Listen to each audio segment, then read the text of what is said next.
Paul, why does the Bible bother with the death of Moses? I mean, it does talk about the death of other believers, and Sarah, Abraham, and so on. Yeah. Why does it bother with these things? Because it bothers about the burial of their bodies, and you'll read in Genesis and things, they're always saying, and they buried them there. Yeah. And they're like, and they bought some land in order to bury them, and then Joseph lugging his body back, and then and Jacob's body, they take it to Egypt and all that, you know, and all carrying it back and so on. Why? And Moses, in fact, the burial of his body is such a big deal. In Jude verse 9, the devil is like, hang on, I don't want you burying Moses' body on my territory and things like that.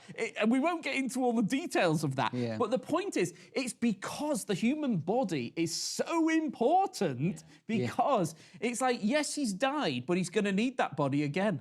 That's the glory of the resurrection. Christians bother about human bodies, like burying them, caring for them after they've died. And that's why we build hospitals and things, because the human body matters, because the living God has got a human body. He became flesh, died, and was resurrected to an immortal human body. So that Moses, it's like, hey, that body, he's going to need that again. So the Lord buries his body, and the devil's like, no, because that body represents resurrection hope. I don't want it buried on my territory. Yes. So a body, Paul, that hasn't been buried, but has been cremated. Right. Somebody might say, look, you know, a relative of mine was cremated. There's nothing now.